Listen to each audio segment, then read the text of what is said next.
Assalamualaikum warahmatullahi wabarakatuh.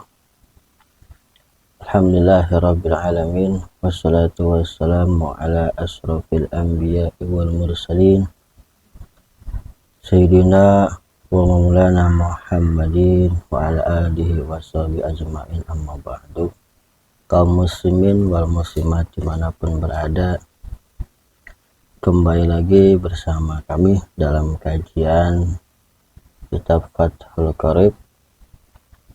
Di video selanjutnya kita membahas tentang mandi, sesuatu yang mewajibkan mandi dan fardu-fardu dalam mandi. Kemudian masih tentang toharoh. Bab hari ini menjelaskan tentang beberapa najis dan juga cara menghilangkan najisnya. Bismillahirrahmanirrahim. Faslun fi bayanin najasati wa izalatiha. Pasal ini menjelaskan tentang beberapa najis dan juga cara-cara menghilangkan najis. Wan najasatu lughatan asyai'ul mustaqdari. Secara lugat yang dinamakan najis atau secara bahasa, najis itu artinya sesuatu yang menjijikkan. Itu menurut satu bahasa. Wa syar'an kullu ainin haruma tanawaluha alal itlaqi. Sedangkan yang dimaksud najis menurut syariat agama adalah setiap sesuatu benda yang haram untuk digunakan atau dimanfaatkan secara mutlak. Sesuatu benda yang haram untuk dimanfaatkan secara mutlak, itu menurut syariat. Halatal ikhtiyari ma'asuhulatit tamyizi, dalam keadaan stabil atau dalam keadaan tidak darurat dan mudah untuk dikenali,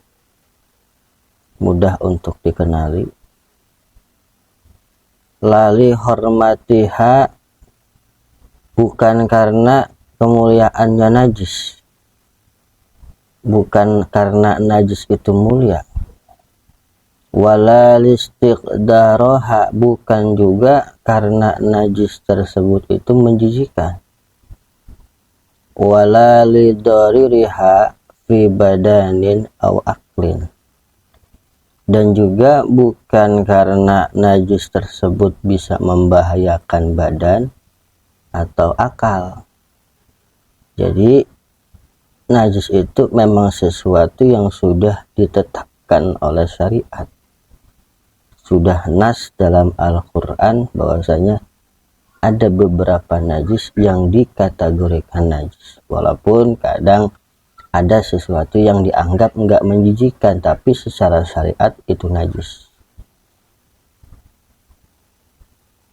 Atau sesuatu yang dianggap itu membahayakan untuk badan atau akal juga menurut syariat kadang juga itu bukan najis.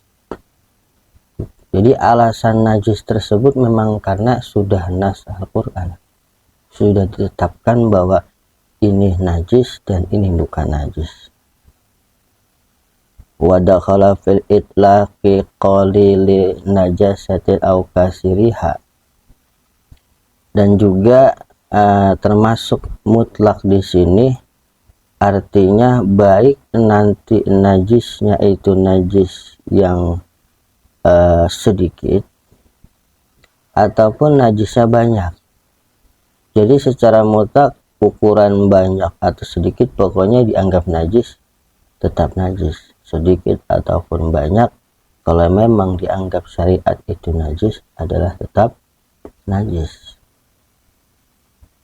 Wa kharaja bil ikhtiyari ad-darurat, dikecualikan dalam keadaan stabil, yaitu keadaan darurat. Nanti kalau dalam keadaan darurat, dalam keadaan terdesak, boleh kita memanfaatkan najis tersebut, walaupun hukum awalnya memang tidak boleh, haram. Tapi ketika ada keadaan darurat, sesuatu yang menuntut harus menggunakan najis tersebut, maka secara syariat diperbolehkan. Contoh, semisal ada orang sakit, sakitnya nggak bisa disembuhkan, cari obat sana sini, nggak ada obat yang bisa menyembuhkan. Ada satu obat yang bisa menyembuhkan, yaitu kotoran ayam semisal.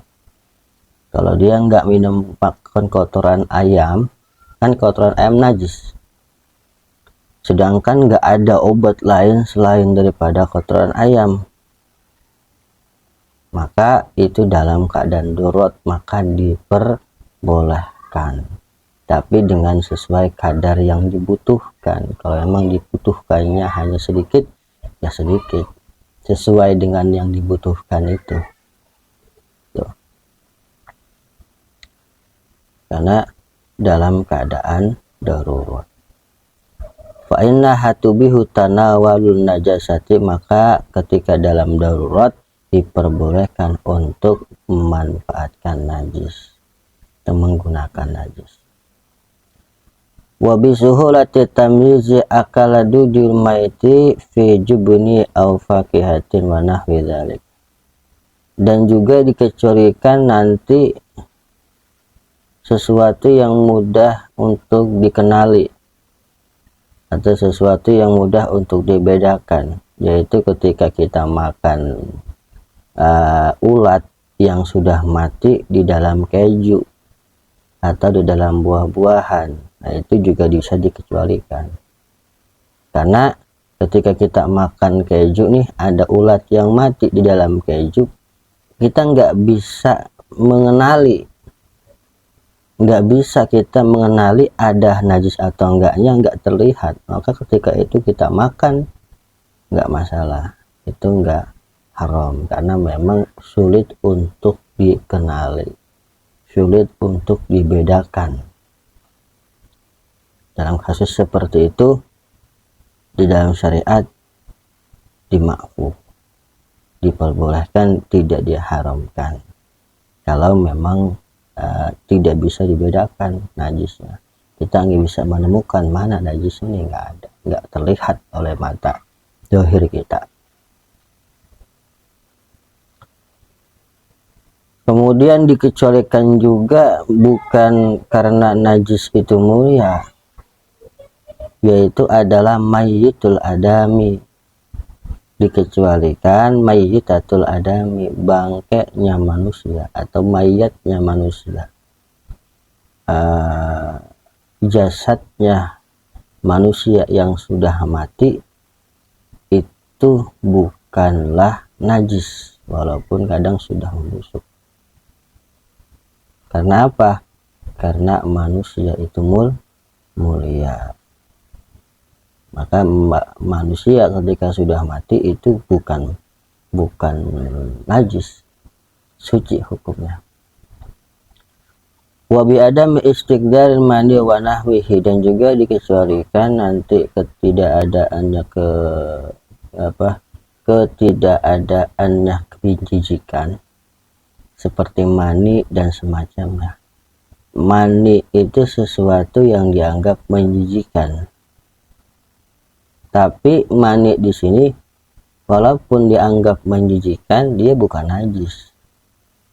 Jadi mani itu hukumnya suci walaupun dianggap menjijikan.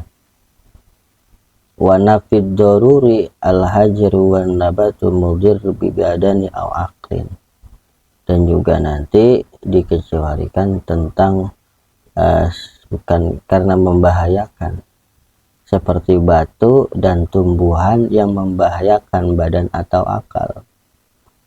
Batu walaupun bisa membahayakan tubuh kita, itu juga tidak bisa disebut dengan najis. Atau tumbuh-tumbuhan yang bisa membahayakan akal kita, seperti apa? Seperti buah kecubung. Itu buah kecubung bisa merusak akal kita, bikin orang jadi hilang akal. Walaupun seperti itu, tidak bisa kita katakan bahwa kecubung itu adalah najis. Karena najis memang sudah ditetapkan syariat, ketentuannya masing-masing. Tsumma dzakara al-musannifu dhabitan lin najasil khariji minal kubuli wad duburi biqaulihi.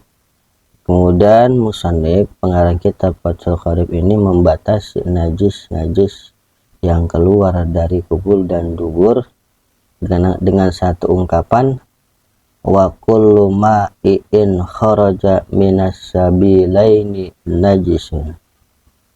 Setiap perkara yang cair yang keluar dari dua jalan itu dinamakan dengan najis.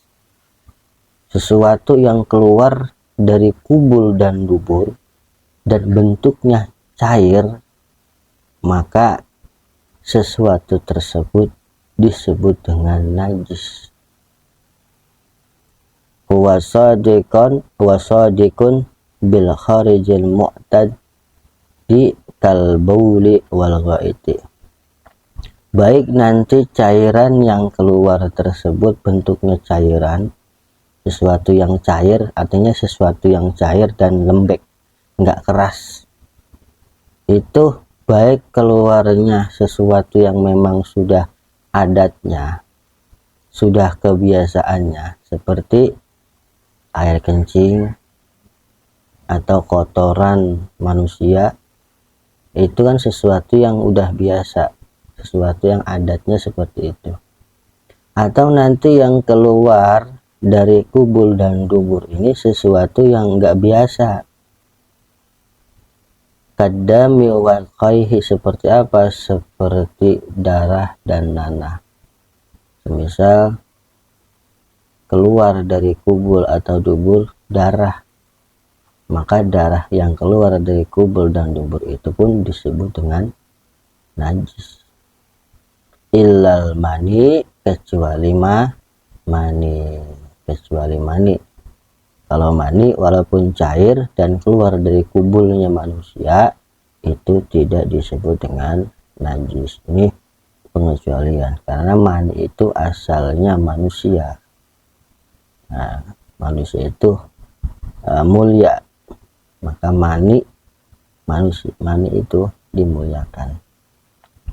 Min adamin aw hayawanin ghaira kalbin wa hinzirin wa ma tawalladu minhuma aw min ahadihima ma'a hayawanin tahirin. Maninya itu baik nanti air mani manusia atau air mani hewan juga dianggap suci. Air mani manusia atau air maninya hewan itu dianggap suci, selain hewan anjing dan babi. Kalau anjing dan babi maninya haram, maninya najis, maninya disebut dengan dianggap najis, karena memang anjing dan babi pun dianggap najis. Wa ma tawadu minhuma, dan juga sesuatu yang keluar atau sesuatu yang dilahirkan oleh anjing dan babi atau keturunannya. Anjing, babi punya anak dan anaknya itu keluar mani, maka mani anaknya anjing dan babi juga sama. Jadi seketurunan anjing dan babi maninya itu najis. Kalau maninya hewan yang selain anjing dan babi itu tidak najis. Misal maninya kambing maninya kuda, air mani atau air spermanya kuda, spermanya kambing, spermanya onta, itu tidak najis. Atau sperma dari salah satu hewan yang menikah kepada anjing atau babi, atau kawin silang lah. Kawin silang, anjing menikah dengan kambing atau kawin dengan kambing, menikah, anjing kawin dengan kambing kemudian melahirkan kambing. Kambingnya ini ketika keluar mani, maka maninya kambing ini yang dihasilkan perkawinan dengan anjing tersebut, maka maninya jadi najis karena memang dihasilkan hasil perkawinan dari binatang yang najis, yaitu anjing. Jadi anjing, babi seketurunannya dan juga anak-anaknya dan juga sesuatu yang dikawinkan oleh anjing dan babi itu juga najis. Wa kharaja bima'in adudi wa kullu mutasallabin la tahil mu'adati falaysa binajisin. Dikecualikan nanti sesuatu yang cair seperti adud, ulat, semisal keluar dari dubur kita ulat. Nah, ini walaupun keluar dari dubur kita, maka ulat tersebut enggak najis, melainkan mutanajis. Atau ketika buang air keluar batu yang keras, nah batu tersebut enggak najis, melainkan mutanajis, bisa kita cuci. Ketika kita basuh, kita cuci, maka menjadi suci. Atau makan salak, kita makan salak bijinya ketelen, ternyata ketika buang air tuh masih bentuk bijinya, keluar tuh bijinya dari dubur kita ketika kita buang air, dan itu pun enggak najis, jadi mutanajis. Kita bisa bersihkan, ketika sudah dibersihkan maka menjadi suci karena statusnya bukan cair.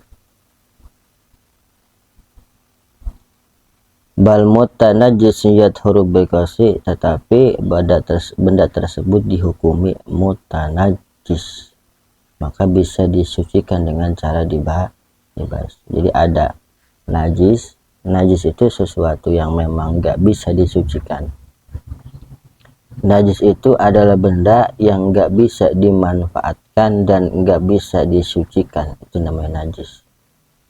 Kalau mutanajjis, sesuatu benda yang memang asalnya suci kemudian terkena najis, maka benda tersebut disebut dengan mutanajjis.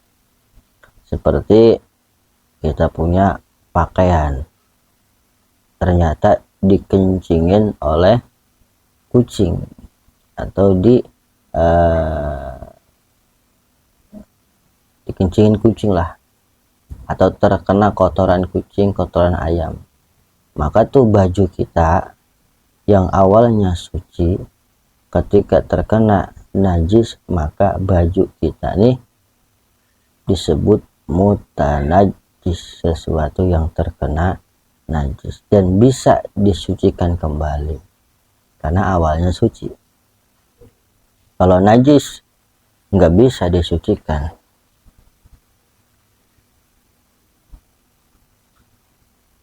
Wa ghuslul jami'il abwali wal awrasi, membasuh semua kotoran air kencing dan juga kotoran manusia, walau kana min ma'kulil lahmi, seandainya memang ini berasal dari makanan yang dagingnya halal untuk dimakan. Wajibun, hukumnya wajib.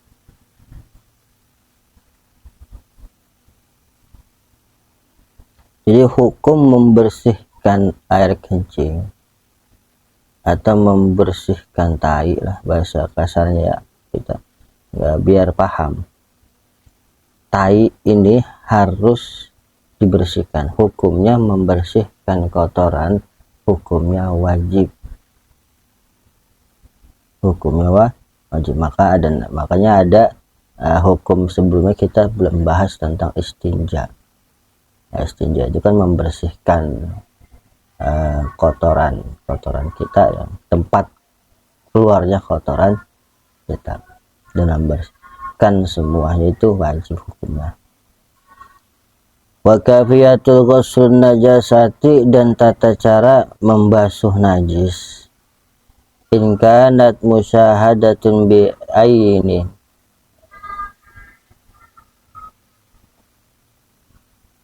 in kanat musyahadatun bil aini, ketika najis tersebut bisa dilihat, bil aini, dengan mata kita.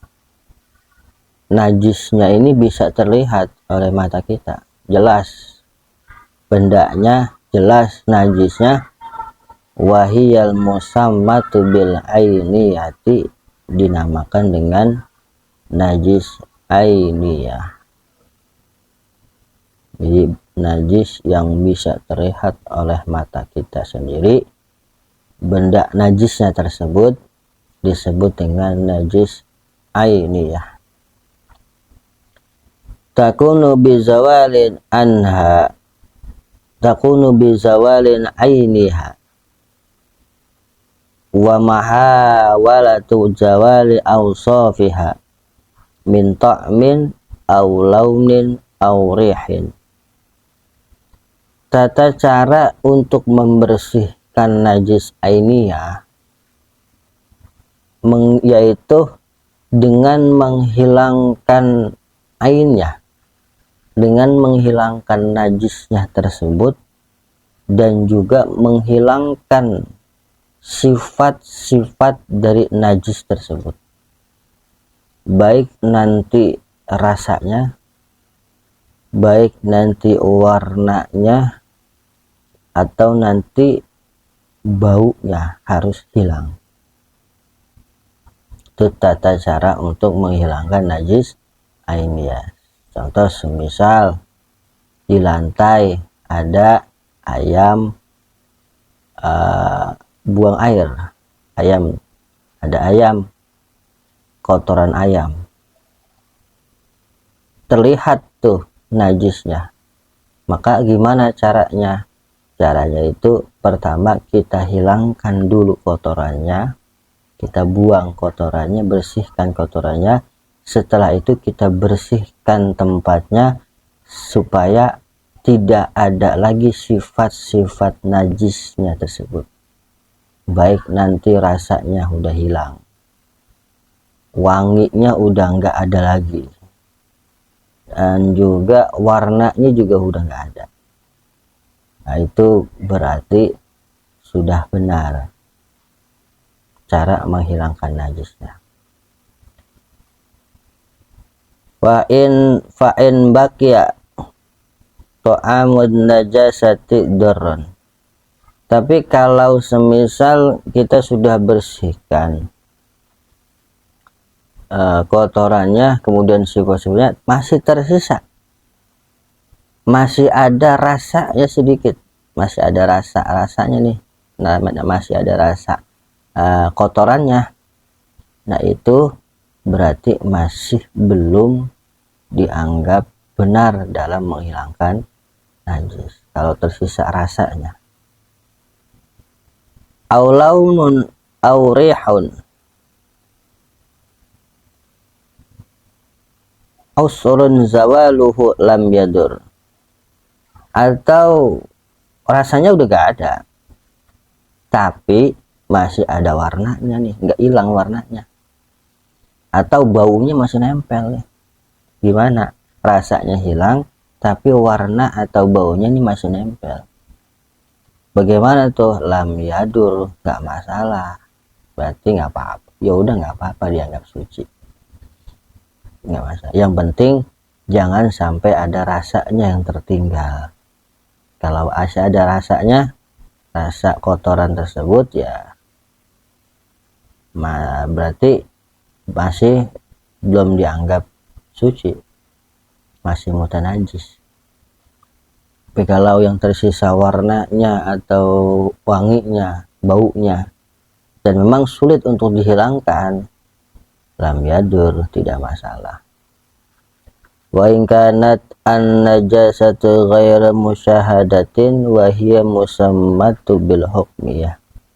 Yang tadi pembagian pertama, najis yang bisa terlihat disebut dengan najis ainiyah. Cara menghilangkannya adalah menghilangkan najisnya, bentuk najisnya, kemudian menghilangkan sifat-sifat najisnya.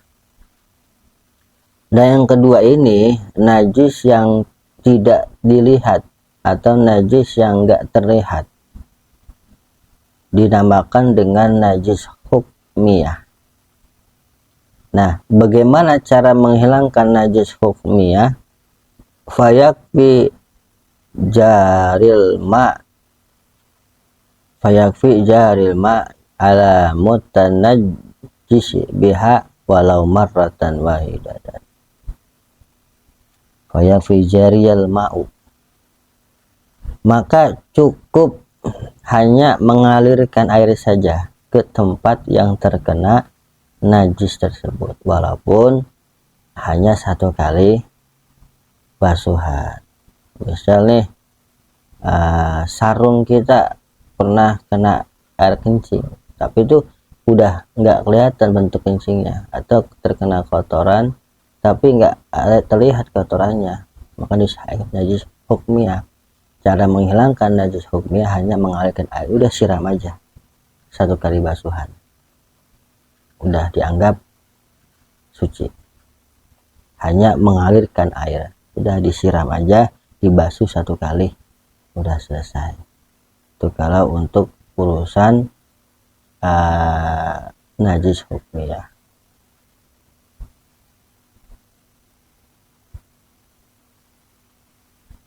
Nah, ini yang sering terjadi prakteknya. Kalau semisal nih, biasanya kalau ngepel di rumah,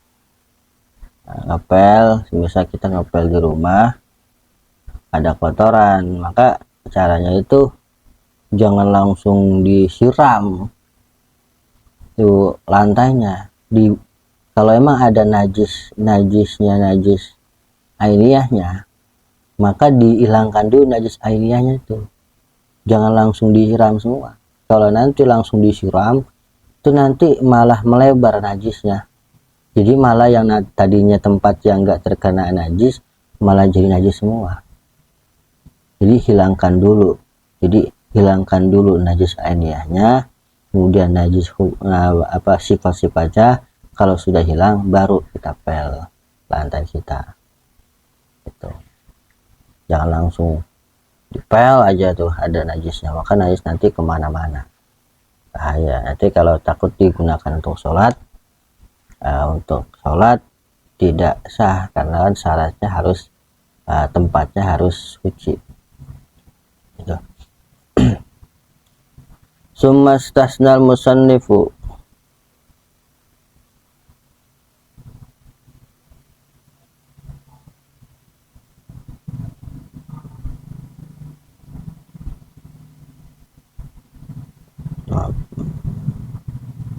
sumastasnal musannifu minal abwali qaulihi. Kemudian musannif ini mengecualikan juga tentang air kencing. Air kencing dikecualikan. Air kencing tadi kan, air kencing itu kan najis, hukum air kencing itu najis, maka ada pengecualian. Apa? Illal baulis sobi alladzi lam ya'kul ta'amin. Dikecualikan air kencing anak laki-laki yang belum makan apa-apa selain susu ibunya. Jadi anak laki-laki yang masih bayi dan belum makan apa-apa, atau belum makan MPASI kalau bahasa ininya, pendamping ASI, masih murni minum susu dari ibunya, belum makan apa-apa nih bayi anak laki-laki, maka air kencingnya ia dikecualikan, bukan najis. Jadi disebutnya najis mukhafafah, najis tapi najis yang dimaafkan. Ailam yatanawalul ma'kulan wala masyuban ala jihati taghadi, yaitu anak kecil yang belum makan apa-apa dan belum minum apapun selain minum air susu ibunya. Fa innahu aybaulu yadhuru birasil ma'i alaih. Nah, ini cara membersihkannya hanya mencipratkan air saja. Jadi sebutnya ini najis mukhafafah. Ada najis mukhafafah, ada najis mutawassithah, ada najis mughalladhah. Kalau air kencing, jadi kalau air kencing dewasa atau air kencing anak perempuan walaupun dia masih bayi, itu kalau dia terkena air kencing tersebut harus dibasuh, disiram pakai air. Tapi kalau anak laki-laki yang masih bayi, belum makan apa-apa, cara membersihkannya hanya dicipratkan saja, air cipratkan, jadi nggak perlu mengalir airnya. Jadi birasil ma'i alaihi, mencipratkan air. Wala yustaratu fir rasi sailanu, dan dalam mencipratkan air ini tidak ada syarat harus mengalir airnya, jadi hanya nyipratin cat gitu. Kalau air kencing dewasa atau yang anak perempuan walaupun dia masih bayi, itu harus dibasuh. Jadi bedanya ini gini, kalau membasuh itu harus air itu mengalir, disiram, airnya mengalir. Kalau ciprat itu enggak harus mengalir, harusnya mengalir. Fa in akala sabitu amin ala jihati taghadi lastubi walih qat'an. Tapi kalau memang anaknya laki-laki tersebut walaupun sudah bayi, masih bayi, tapi sudah makan selain makan susu, selain minum susu ibunya, sama hukumnya seperti air kencing yang lain. Dikecualikan hanya laki-laki, anak laki-laki yang masih bayi dan belum minum apa-apa, itu dikecualikan. Wa kharaja bisabi as-sabiyah wal khunsa fayusalu min baulihima, maka dikecualikan anak perempuan atau khunsa. Kalau anak perempuan atau khunsa hukumnya sama seperti orang dewasa, harus dibasuh, air kencingnya harus dibasuh dan harus mengalir airnya. Kalau anak laki-laki belum minum susu, belum makan apa-apa, hanya minum susu ibunya, cara membersihkannya hanya dicipratkan saja. Itu jadi beda anak laki-laki dan anak perempuan. Wa yustaratu fi ghassil mutanajjis wa rudal ma'alaihi in kana qalilan, dan disyaratkan di dalam membasuh mutanajjis warudal ma'u alaihi in kana qalilan, air itu mendatangi najis ketika airnya sedikit. Ini kasusnya kalau biasa kalau kita nyuci baju. Jadi ketika kita ingin membasuh najis dan airnya statusnya sedikit atau di bawah 2 kula, ini jangan najis yang datang ke air, justru air yang mendatangi najis. Misal kita cuci pakaian, cuci baju nih, tuh, nah makanya cara mencuci baju yang baik itu yang benar. Jadi pakaian dulu masukkan ke tempat wadah, kemudian kucurkan air. Jangan air dulu baru pakaian, nanti airnya justru malah najis, airnya jadi mutanajis, nggak mensucikan. Jadi takut, kenapa? Takutnya di dalam pakaian tersebut itu ada najisnya, maka nanti kalau pakai air dulu baru najis, nanti malah kena najis semua tuh pakaian yang suci, jadi malah mutanajis semua.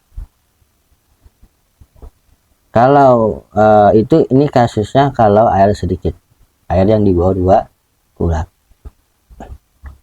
Fa'in akasa lam yathur, kalau sebaliknya maka nggak mensucikan. Semisal nih kita ingin mencuci baju kita yang terkena kotoran ayam atau kotoran hewan, kita pengen bersihkan. Kita menggunakan wadah, menggunakan air, hanya air tersebut hanya 1 gayung. Maka caranya gimana? Itu pakaian kita tempatkan dulu ke suatu wadah, baru airnya kita tuang. Nanti kita bersihkan, kita angkat, itu sudah suci, hukumnya suci. Tapi kalau kebalikannya, airnya 1 gayung, kita masukkan tuh baju kita yang ada najisnya, maka itu lam yathur, tidak mensucikan, maka hukumnya belum suci. Hati-hati nih, biasanya kalau dalam mencuci dengan mesin cuci gitu. Caranya kalau mencuci dengan mesin cuci nih, pakaian dulu kita masukkan ke dalam mesin cuci, kemudian kita siram airnya, kita masukkan air sampai air itu melebihi pakaiannya, kemudian kita celup-celupkan, kita angkat. Nah, itu statusnya itu suci. Baru kita buang airnya, masukkan kembali pakaiannya, kemudian kita alirkan air lagi, baru kita pakai sabun. Jadi sabun itu nanti ketika sudah suci itu.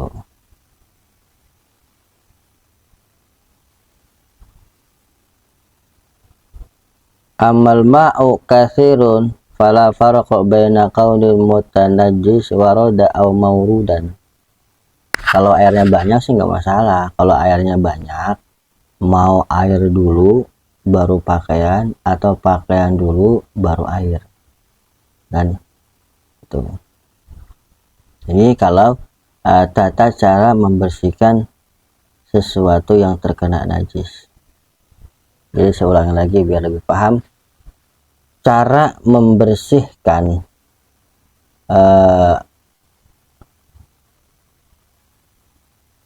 pakaian atau barang yang terkena mutanajis, atau barang mutanajis, sesuatu barang yang terkena najis, caranya kalau airnya sedikit, maka air yang mendatangi pakaian tersebut.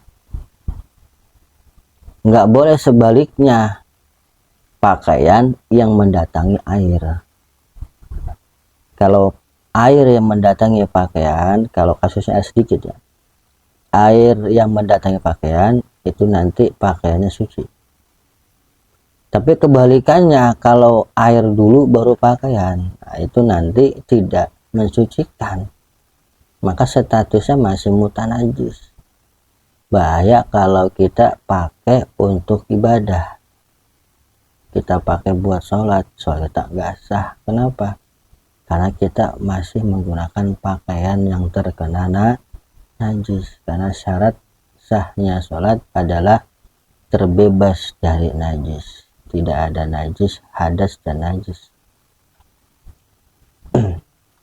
Tapi kalau kasusnya airnya banyak, nggak masalah. Semisal kita mau nyuci ke kali atau nyucinya di sungai, langsung aja tuh pakaian kita ceburin ke air sungai, itu nggak masalah karena air banyak. Atau satu baskom besar yang lebih ukurannya lebih dari 2 kula, itu juga sama. baik nanti airnya yang duluan atau pakaiannya duluan, itu nggak masalah kalau status airnya banyak. Wala yu'fa an syai'in minan najasati illa yasir minad dami wal qayh, dan tidak ada tidak dimakfu dari beberapa najis kecuali memang najis tersebut sedikit, seperti darah atau nanah yang sedikit.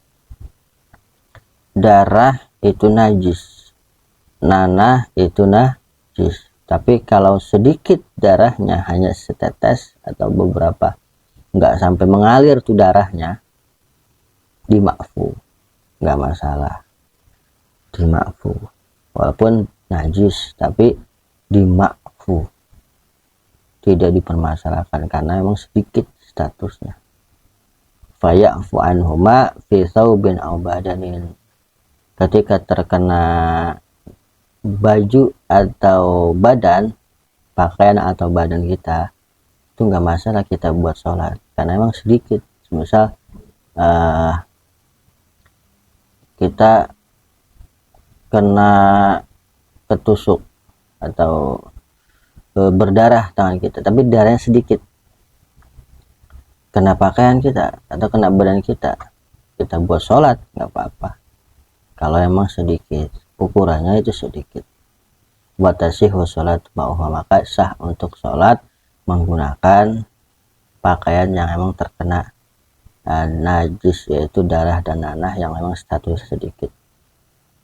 Wa illa ma syai'un la nafsalahu sa'iratun, dan juga dikecualikan nanti yang dimakfu adalah sesuatu yang memang memiliki hewan-hewan yang tidak memiliki darah yang mengalir, seperti dzubabin wa namlin, seperti laler atau semut. Laler dan semut ini ya nggak punya darahnya, itu nggak mengalir, maka dimakfu idza waqa'a fil ina wa mata fihi, ketika dia terjatuh ke sebuah wadah dan mati di dalam wadah tersebut. Fa innahu la yunajjisuhu, maka dia tidak menajiskan air tersebut. Misalnya ada air di dalam gelas, kemudian jatuh tuh laler dalam keadaan mati, jatuh lalernya dalam keadaan mati masuk ke dalam gelas air tersebut, maka status air tersebut tidak najis. Kenapa? Karena hewannya itu hewan yang tidak punya darah mengalir, karena darahnya itu laler itu nggak mengalir. Beda lagi kalau jatuhnya ini, misal kita ada air di baskom, kemudian ada bangkai hewan seperti tikus jatuh masuk ke dalam wadah air kita, nah itu baru najis karena hewan tikus itu darahnya mengalir. Kalau semut atau laler jatuh ke minuman kita, maka air yang dijatuhkan bangkai tersebut itu tidak berubah jadi mutanajis, dimakfu, diampuni oleh syariat, dimakfu.